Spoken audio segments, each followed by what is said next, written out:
good to go. Okay, good evening, everyone, and welcome to Fate of the Dice and the third session of Dragons of Stormwreak Isle. My name is Tony, and I am the Dungeon Master of this game. And let's start with the introductions, starting with Athea. Hi, I'm Nikki. I play Afia, the Dragon Elf Sorceress.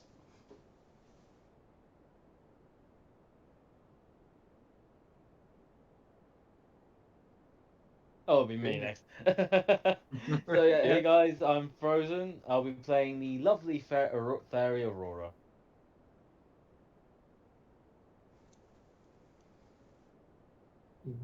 and and I am Kuma. I am playing Clementine, the Tiefling Paladin. I am J-Man UK, and I'm playing Thalion, who is a human rogue. Perfect, guys. So, gonna make a recap from last session. Um, Last session started at the entrance of this cave, the Seagrow Cave. The party came here at the behest of the leader of the main settlement in Stormwreak Isle, Elder Runara, and also by the guidance of Tarak, who is the resident gardener and kind of like the caretaker of the island as well. Um, Tarak was concerned because he negotiates with the mushroom folk living in these caves just to get some like fungus and some other types of mushroom to elaborate his concoctions. And one of the last time he tried to go there to just buy some of the goods, like he got turned down, like not in a violent way, but in a pretty nasty way. And he was concerned because nothing like that had happened before. And since there was a group of brave adventurers in the island, Elder Runar and Tarak just asked you to go and see if you could throw some light on what was happening.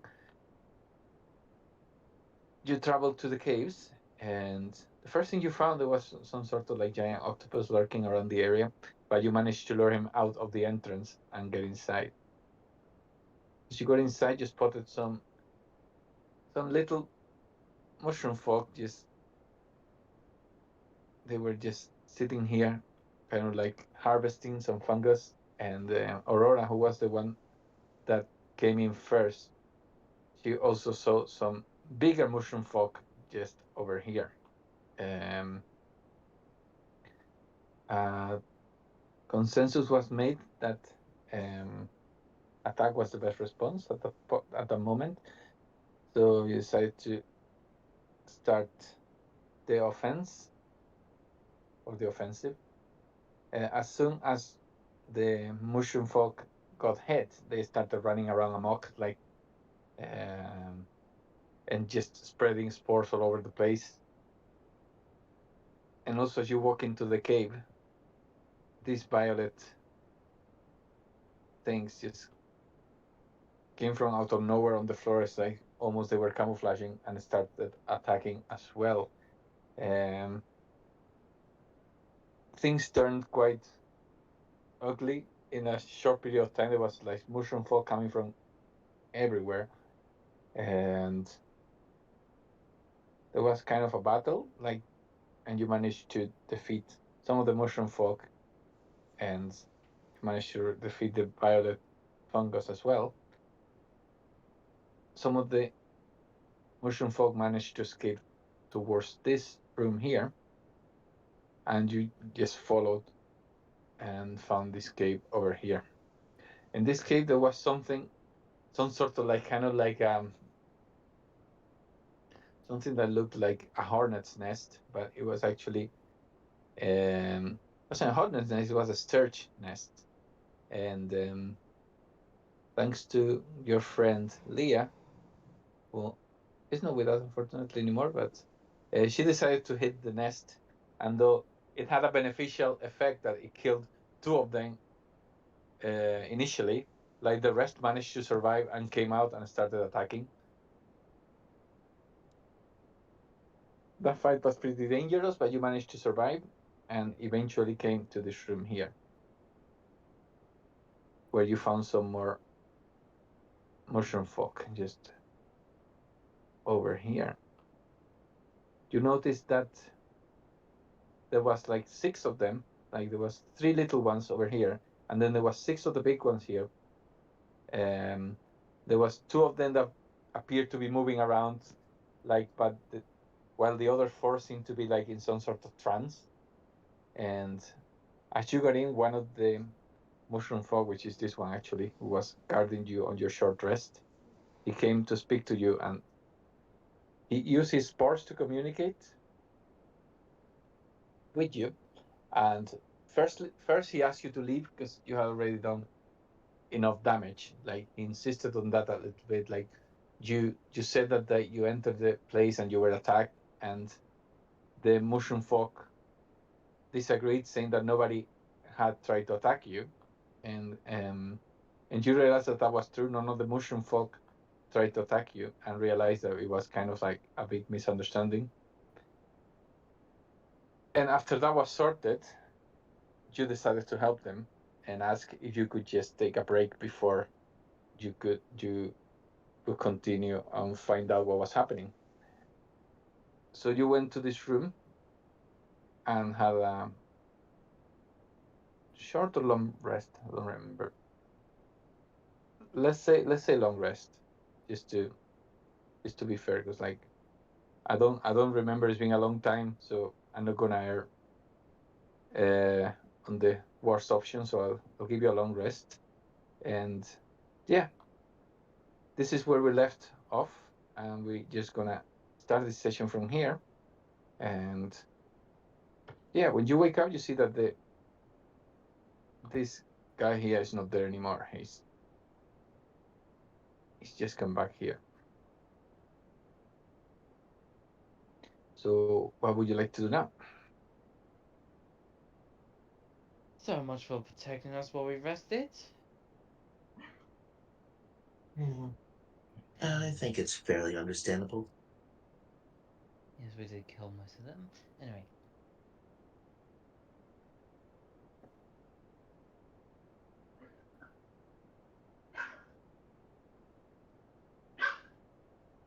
Shall we go back and figure out where exactly they want us to go? Aye, let's see. Let's see what they're wanting, or what they can do for us.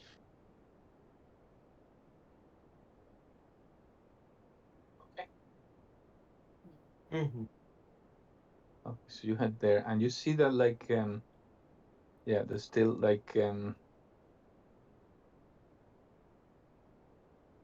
see the little ones are not here anymore. Like the little ones are now somewhere else. But let me see if I can move it.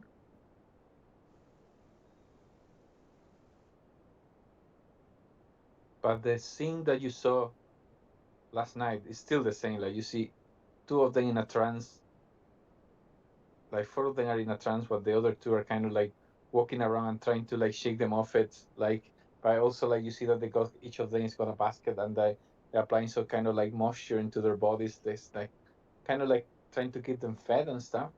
So yeah, and you know, this is the guy that spoke to you yesterday.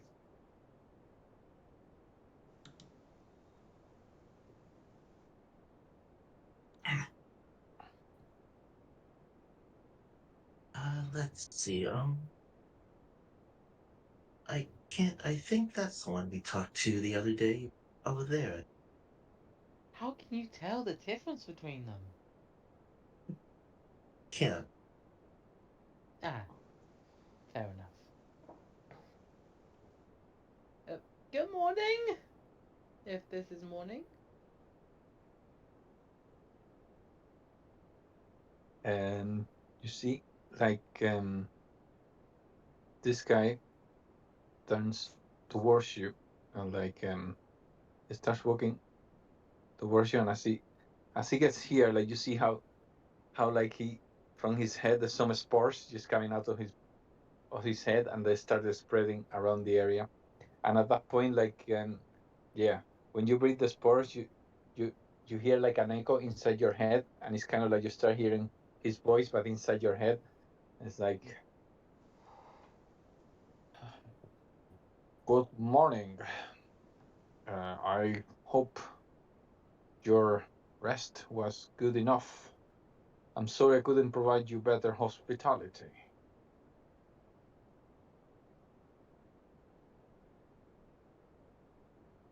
That's alright.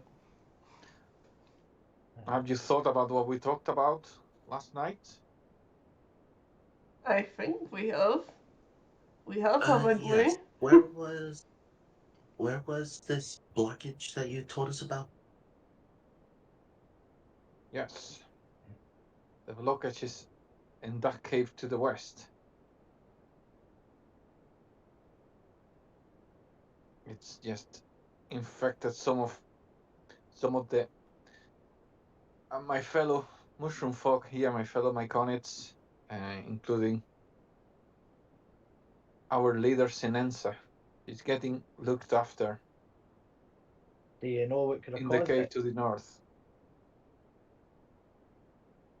Do you know what caused it? Well, we're not really sure, no. Hmm.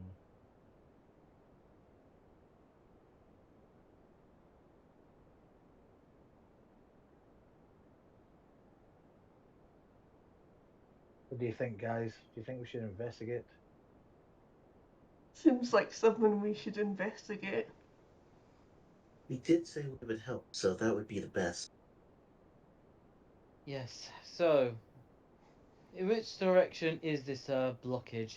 So we may proceed. He just points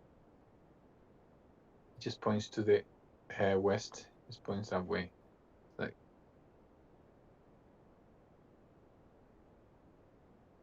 he actually, you see that he puts a hand in his bag, the bag that he's got like um on his side, and gives you what it looks like handkerchiefs, and it says and it tells you to put them in your mouth to protect you from the noxious gas that is inside. Inside our map? Just inside the cave. That's where the gas, the infection is like spreading the most. Like Oh, inside the mouth of the cave. My apologies. Sounds something a lot worse. Alright. Did Well you then, think you my... did? Do you think he told you to put the tissues in your mouth? It was like, I thought we were I thought it was like a mask kind of thing. So it's like, so you guys won't get infected. No, no, no.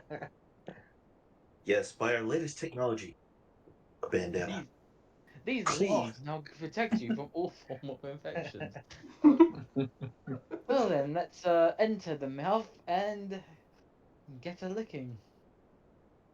Mm-hmm. Get, That sounds good. okay. get, get a Oh my licking. god, I picked that up wrong.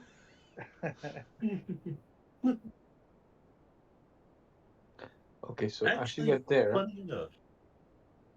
Oh, no, not that one. Damn it. Forgot what it was. okay, so you see there's a corridor going there. Uh, so the air in this cave is choked with thick smoke that assaults your nostrils with a pungent odor of brimstone. Strange flickering orange light illuminates the smoke. This area is free of fungal growth. Instead, crystals grow from the rock, sorry. To your right, a large cluster of purple crystals juts from the stone. On the far wall, a glowing orange crystal wedged into a fissure in the cave wall seems to be the source of the light. Streaks of soot trace a path along the cave walls between the purple crystals and the fissure, which I'm going to show you just now.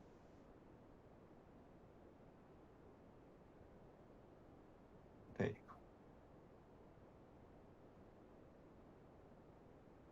go. This cave seems to be a cave.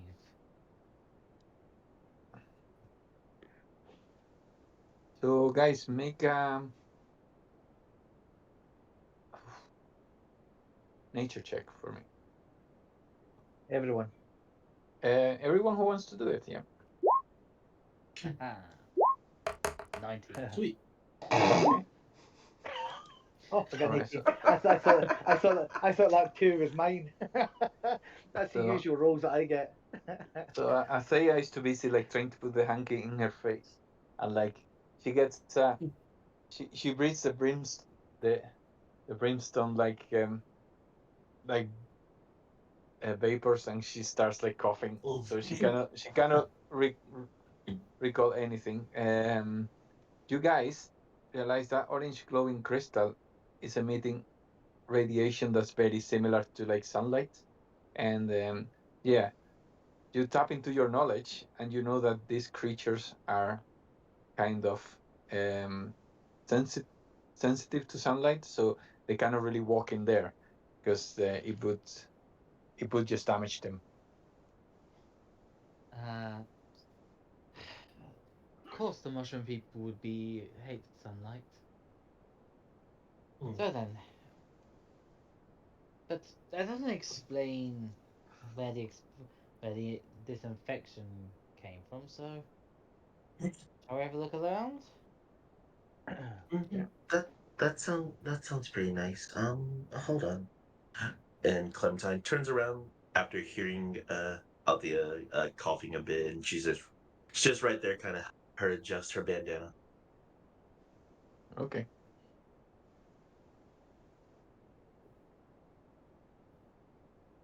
Yeah, there we Is go. Thanks, is there Clem. is there anything else in the cave that we can see apart from the rock that's glowing? Um, this actually, uh, Aurora, what's your passive perception? Is Oh, 11. Okay. yeah. So, um, yeah, you see that the whole area is covered with like yeah, it's kind of like smoke there, and like the smoke is quite thick, not so thick that you cannot see what's happening, uh, but thick enough that like it kind of like partially impairs your vision. Um, However, as you move into the cave, like you see the outlines of two creatures,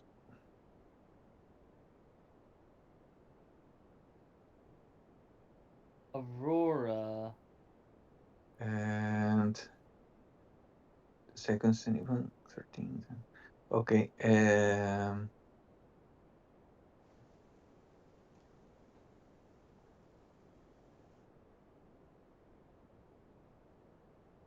So Aurora, are you flying right now, or About 10 feet. okay?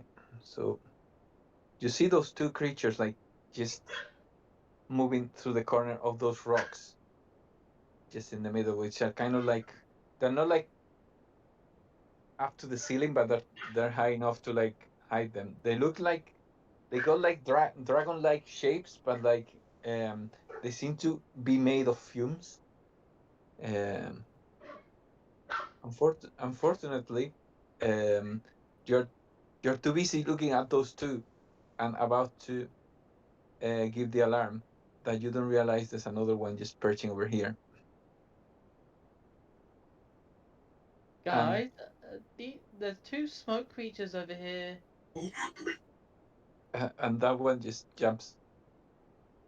just glides towards you.